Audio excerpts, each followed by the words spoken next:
Here is the Examiner this morning. Best man for the job. That's a question mark. Best man for the job.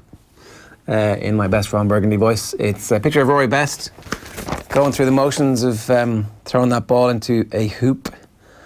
And Donald Lennon's column, it's a bit early for backs to the wall for Ireland, isn't it? Yes, Donald. Yes, it is. That's a very good point.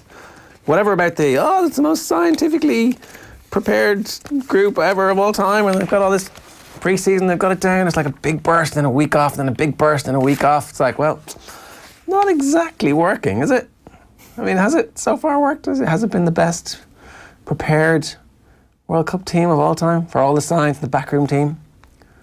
I mean, Tipperary looked far better at getting themselves up for times during the year when they needed to be up. Now, in fairness, Ireland don't need to be up just yet. Right, they don't need to be up for the warm-up game. They just knocked to shit 57 points in a record defeat. It crushes morale. The Irish Times leads with the GAA in its Darragh O'Shea's column. Great line in his piece, which just gets pasted into the headline. The heart says Kerry, the head says cop on to yourself.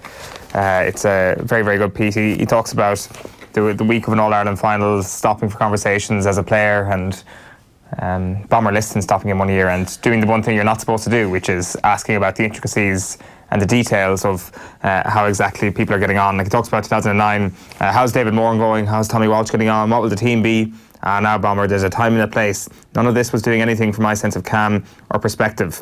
I was 34 years old, 3 days away from my last All-Ireland final, telling myself I was still able for it, trying to get into the right mindset to steal one last medal on my way out the door. And here is Bomber asking me all this. Well, it's like this, Bomber, I said, deciding to have a bit of fun with him. As long as there's 3 O'Sheas in it, they can build a team around us. After that, I don't really give a flying.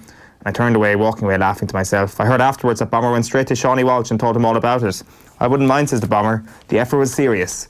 And on he goes. And kind of the colour around All-Ireland final week is something that O'Shea kind of tries to paint, but also kind of says that this week it's a little... He kind of touches on the idea that it's a little bit dead down there. That's something that Donaghy has mentioned. It hasn't really caught the imagination down here this week the way it has in other years. That's the only thing he mentions about that, but it has been mentioned a little bit throughout the last couple of days, and he mentions that perhaps it's like Rose Week down there and stuff. It's the first time ever you'd have an All-Ireland football final involving Kerry on the end of that week, which I guess for Tralee people is a big deal, and maybe the people, the publicans and the people who put up the flags are too busy making money really at this time of August to be thinking about an All-Ireland final, because the September thing probably suited them a bit more. Yeah, no doubt. And I don't know, maybe you revisit that and you start the rest of the season a little bit later and you divide the club season up a little bit differently. The Racing Post, bring it on. And this is advertised team relishing the prospect of Sovereigns rematch. There'll be no holding back at Haydock if advertised 10 Sovereigns face off again in next month's Sprint Cup. And Labour in pledge to review use of the whip. A future Labour government would launch a review of the whip in racing as part of moves to radically strengthen animal welfare law. The Herald goes with Stephen and Jim could go. This is Barry Cahill talking yesterday, expecting big changes if the champions do make history. This is something that I'm not so sure about. Like, the Dubs have this completely different perspective of what history is to the rest of us mere mortals. 5 in a row is this untouchable achievement, this unachievable thing. To Dublin, once they do it, you'd imagine they sit down a couple of weeks later and they're like 6, 7, 8. Well, let's see what we can do. No? Why abandon the legacy? Why abandon this? What would be the creation of the next unachievable thing? The next thing that really actually would be unachievable. No other team might ever be able to do it again. And I would say that would be something that'll certainly keep Jim Gavin around. Stephen Cluxton, though, he's got to depend on athletic ability a bit more than Jim Gavin does, so it might not be in his hands. Back page of the Star this morning. Drive into the sunset is the same story. Kyle says Gavin and Cluxton might go if Dubs get 5 in a row, but their front page story is Vinnie Murphy saying, I'd be amazed if Jim walks away. So, a difference of opinion. The photo finish of Sam Bennett finishing second in yesterday's stage, which would have given him back-to-back stage wins at the Vuelta. And I don't know if you can actually see that picture in the top right-hand corner, but it's like barely the width of a wheel that he finishes second by. And then a big story, which I didn't see anywhere else, Zlatan is ready for Ole's call. The lion still roars.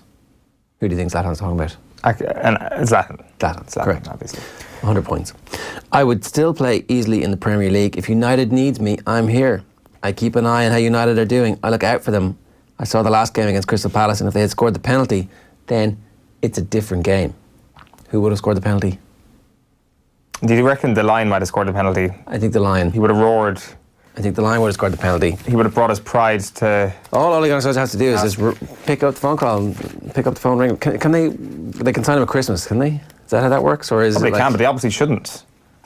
I mean, It's a bit annoying. His landing is a bit annoying, isn't he? They really should sign. That would be like the most great. retrograde step Yeah. of all time, but like typical post-Ferguson United. It would be perfect. You know, Solskjaer needs like 3 wins to save his job before blah, blah, blah. So he signs that and they get 3 wins and they get sacked anyway. It's like the man who's just got his life together. He's finally come clean, managed to unloosen Alexis Sanchez away from them and get rid of the club, and then be like, relapse straight away and sign Zlatan Ibrahimovic and go back to their old failings. Yeah, not a good move. Back page of the Times is Sanchez. He's told, go or play for a second team. This is something that I think has developed a little bit more overnight. It seems that he is close to securing his loan move to Inter Milan. Antonio Conte wants to play Sanchez and Lukaku up front in Serie A. It's mad, isn't it? It kind of is, but at the same time, I do feel that there is something about Sanchez and Lukaku that we're judging them on Manchester United form way too harshly, because Manchester United form hasn't been a fair crack for anybody over the last couple of years. I think on Sanchez, I don't think you can. First of all, I don't think you can judge them the same, Lukaku and Sanchez. They've both been poor. Sanchez has been worse. Lukaku, bit younger, bit more potential, probably a bit more equipped to do well in Serie A as well. He scored at the weekend. Granted, it was a bit of a tap-in. It wasn't exactly the most extraordinary goal ever, and we'll have to wait and see how he actually does. But I think he was, if you take everything into account, a good signing for Antonio Conte. Sanchez, I'm not so sure. Granted, he was never given a role in a 2 up front alongside Lukaku at any point really at Manchester United. He was playing too far away from goal. So perhaps this will reignite his career. He is better than what we've seen at Manchester United, but I'm not sure if he's Arsenal level Alexis Sanchez anymore. We'll see. The Irish Daily Mail this morning, nobody's safe. Schmidt ready to make shock calls if needed. Big night for Harrahan, but it's bad news for Arthur. Doubling up, Conor Harrahan celebrates the second of his 2 goals for Aston Villa in their 6-1 win over Crewe last night. And I've no time for football, pundit, says Gavin. Says, well, I haven't seen anywhere else from Jim Gavin. It says he did it the press day the Monday after the All-Ireland semi-final, and they've obviously decided that today is the day they're going to bring out the Gavin quotes. Pundits will do what pundits do, and a pundit's perception on a particular set of circumstances they might see, that is a difficult situation, whereas to me it might appear something completely different. Anyway, he's not losing any sleep over what any of the pundits are saying about Dublin. Although they did seem to react very negatively to Pat Spillane, didn't they? When Spillane had to go Connolly a couple of years back, did they withdraw from the Sunday game for a while? Yeah, temporarily. Jim Gavin himself was unhappy with that. I don't think he name-checked Pat Spillane, but I think Spillane was leading the charge in the Sunday game that night. Like, just a bit more on those Jim Gavin quotes. Like Malachy Clerkin's piece is Gavin still the most interesting. Exacting standards he learned in aviation industry now being applied to football. And it's something that we kind of throw around. It's like the army background, the high level that he's achieved in his career, that has to have some sort of relevance to how Jim Gavin operates, because he's so businesslike and he's so cold and calculated in his operations. But he never really kind of goes into a lot of depth about that. Like, he talks about some of the games that Dublin have won, we haven't been excellent. Some games we've drawn, we thought we were excellent. And he talks about how do you actually improve that standard. He says, what they're searching for is that growth in the team. And again, that probably comes from my job in aviation, where you're seeing so much failure. I use that word as there's a space for growth on a continuum, on a daily basis, that probably influences one mindset, I would say. First manager to ever use the word continuum, I'd imagine, in a pre-match build-up piece. And most aviation accidents come from human error, not necessarily complacency. The easy thing to do is look at the front end of the flight deck and blame the crew. Most of the time it's an organisational issue. So if a player is not executing his skill set or the game plan, ultimately the root cause of it isn't the player, it's me. The buck stops at me, I'm the manager of the organisation, so the blame game, the easy thing to do is blame the front end. It's normally the back end, the support that he has or the organisation that he has, which is really interesting, because when Dublin win, he's completely glorifying of the players in terms of what they've been able to do on the pitch. But here what he's saying is when they lose or when they draw, he takes a look at himself and what the management team have done in terms of their failures. And when they make mistakes in moments of pressure, when they don't perform the skills that they're supposed to be able to do, he says, okay, I look at that myself. So, I mean, look, if when you read that today, you realise that it's not a way of thinking. It's a way of life. Yeah. It's not a philosophy. It's a daily lived, actualised thing where he's trying to make himself better every day. 7:57 this morning. The Irish Independent is telling you that Cluxton and Gavin could be at the end of the road, Cal. So there's not a lot of new content coming out this week because everybody has the same story. That's one kind of concern you would have with the lockdown on Ireland final week. And then this big news, which we haven't talked about yet. Fennelly given job to bring pride back to Offaly hurling. Michael Fennelly is very brave. He's taken one of the most difficult jobs in inter-county in Irish sport, trying to restore Offaly hurling. Expectation versus reality, there's a bit of a divergence there for sure. Yeah, you would say that maybe expectations have been tempered by the fact that they've fallen so far, but they've fallen so far because they're not very good. And his first job is going to be to try and breathe new life into a county that's been moribund and has had its issues at county board level. So you hope he has his eyes wide open with this. The 8-time All-Ireland winner is the choice of the Offaly Management Committee, according to a statement released by the county board last night. He's going to take the job on a 2-year basis with an option for a third. He had obviously been in with the Kildare footballers in the role of performance coach during Cian O'Neill's final season in charge. So it's not his first time outside of Kilkenny, and he'll have seen different setups as well. So they're in the newly restructured Division 2A for 2020 after they lost a relegation playoff at Carlow. At least they can chase promotion immediately. Yeah, they can, and they can probably win the Christie Ring. And so all of a sudden, you have a good first year to lay down that basis. And maybe it's the best time to be getting the most difficult job. But certainly, I can't think of many harder jobs. It's tough, but he's a born winner. If that's what they need, if they need somebody just to actually make them feel like they deserve to be dining at the top table again, then Michael Fennelly is surely one of those people who'll be able to do that. It strikes me that it's been quite a high profile a couple of weeks in terms of managerial appointments and stuff, like between Paul Galvin going in with the Wexford footballers and Michael Fennelly going in with the Offaly hurlers, Derek McGrath going back in obviously with the Laois miners, and the kind of trend we're going towards at the moment seems to be that the most high profile people are leaving their playing days and actually really want to be managers. So I guess it's a good thing. Well, that Kilkenny team suddenly looks like it was festooned with managers. It's almost as if they had one of the best managers of all time that they've been sponges from, and I've actually inspired them to be managers. Well, I mean, hang on though. How many of that Ferguson team have gone on to become great managers? And remember, he had 20 years of it. So I suppose Cody's had the same, although he's obviously had no time yet for this current crop to come through. Steve Bruce is the best of them. Yeah, but just because you want to be a manager doesn't mean you're going to be a good manager. Like Roy Keane wanted to be a manager, Paul Ince wanted to be a manager, Ryan Giggs wanted to be a manager. Yeah, none of them any good. None of them any good. Mediocre at best. The jury's still out on the Cody team except for Eddie Brennan so far. Shefflin actually as well has been pretty good this year. So yeah, so it's not bad. 2 from 2. There's that. DJ 3 from 3. I'll keep going. Any other ones you've forgotten about? The Mirror this morning goes with 5 and out. Cahill says victory would signal perfect time for Jim and Clux to call it a day. And there's that Joe Schmidt line that Rory Best is still our captain. Yeah, in the Carabao Cup last night, Aaron Connolly. It wasn't the Carabao Cup, it's the EFL Cup, isn't it? Carabao's gone. Yeah. Aaron Connolly, the Galway teenager we talked about a couple of weeks back, marked his first start for Brighton with a goal against Bristol. Unfortunately, Michael Obafemi did score, but then also limped off after going down in the second half. Shane Long came on as a sub in that one. Apparently it's just cramp though and not hamstring according to the manager.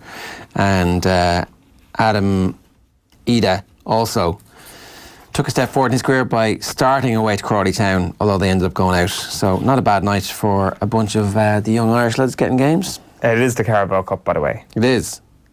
For some reason, I obviously just had a dream or something that Carabao had been removed from the EFL Cup. Why are they calling it the EFL instead of Carabao? Is there That's the official name.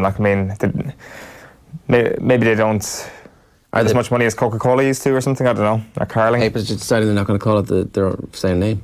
Potentially, I don't know. Back page of the Sun is Thrive for 5, Jim Heat into energy. Barry Brogan, Barry Cahill believes Bernard Brogan will not play again for Dublin. Best not to say, Joe Schmidt has declined to offer any guarantees that Rory Best will captain Ireland at the World Cup, and former Kilkenny hurler Michael Fennelly is set to be proposed as the new Offaly senior hurling manager. A couple of more on the back pages then. It's the Berry story really that's dominating in the UK. The back of the Guardian says, on the brink, Berry staring at oblivion after takeover collapses. And the Telegraph goes with, praying for a miracle, Berry on the brink after missing EFL takeover deadline. Yeah, so then they went overnight. So there you go. The Irish News next. What have we got here? We have Gavin playing it cool despite his daredevil spirit. That's those same quotes, I think, from everybody else. And this is an interesting story. McBride, no point staying in the race to be Derry boss. Johnny McBride has pulled out of the race for the vacant Derry managerial job as he felt there was no point continuing in the process. The former Derry captain, who obviously worked under Malachy O'Rourke at Fermanagh for a year. And is the implication that the job has already been sewn up, that Rory Gallagher has the job? Is that the implication? You'd assume so. And really, if you are the Derry County Board, you look at a guy who comes with a lot of profile and somebody who comes with a lot of experience and somebody who is possibly more proven than any of the other candidates at the top senior level. And maybe Derry are actually just sick of hanging around at the moment. And I know they got to a Division 1 league final there in, 2013-14, which is mad that was only within the last 5 or 6 years. But maybe they're sick of the interim period, which is complete and utter mediocrity. The Derry Director of Football, apparently Brian McIver, met Rory Gallagher late last week, and ever since, Gallagher has emerged as the favourite. Yeah, I think it's a good appointment. I think it's I think that option is there, and Gallagher's interested. I think Derry just need to go with it at the moment. I know they've got decent young teams coming through as well. And I guess if you have them in the hands of Rory Gallagher, you'd be fairly confident. The only issue I'd have, and it's not even that big an issue, is just how Fermanagh played. And I guess the way they played was probably, there's a case to be made, the best way they could possibly play. It was the only way you could get the best out of the bunch of players. Part of me kind of thinks that they could have been a bit better. They have better footballers than some people think. But ultimately, Rory Gallagher had a system, he had a philosophy, and he stuck to it. And I think there's a lot to be said for a manager who feels that strongly about a certain way of playing. And look, it's going to be interesting to see exactly what the response from the Derry footballing public is. Anyway, you mean Chuck Raleigh? Yeah. Here's a roundup of the UK back pages, because obviously, anyway, look, sure, you know the crack with that one. On the brink, Berry staring at oblivion after takeover collapses. We did that one. That's the Guardian. This is the Independent, London Independent at the end, and it's a picture of Berry, and then Bolton on the brink as well. Anderson, fight clubs, emotional fans out in forces, their teams battle, stay alive. It's a no-deal nightmare for Bolton and Berry. That's the Mirror. The Star on the brink, bleak future for crisis clubs. The Lion still roars, Zlatan drops United hint. Okay, so the Star had it too. And then that is also the Telegraph there, praying for a miracle. Berry on the brink. Sanchez told go or play for second team. Did that one. And the Wimbledon umpire got fired for doing some interviews. He, like me, thought that Federer was going to win, but then choked. Federer choked. Yeah, he mentioned some rule changes that need to happen in the sport as well. And the ATP were like, or is the ATP that runs the refs? Or the umpires? Not sure. They were just like, no, you can't be doing media without getting our permission first. To be fair, if you're going out in the media and suggesting rule changes as an umpire, probably not the smartest thing to do, but you don't really blame him for saying, I thought a guy who had 2 set points was going to, or 2 match points was going to actually win set match. Especially when it's Roger Federer. He'd done like 20 odd years, so maybe this was his, I'm getting out of here now. Here's my way to do it. Anyway, it's 5 minutes past 8 this morning. You're watching or listening to OTB AM. You can listen to us as radio in your earballs if you get on to offtheball.com/radio. And you can also just check out the Goal Out app and hit Off the Ball. OTB Sports Radio there. We're going to be back talking rugby ahead of the World Cup with Brian O'Driscoll and Jamie Heaslip together.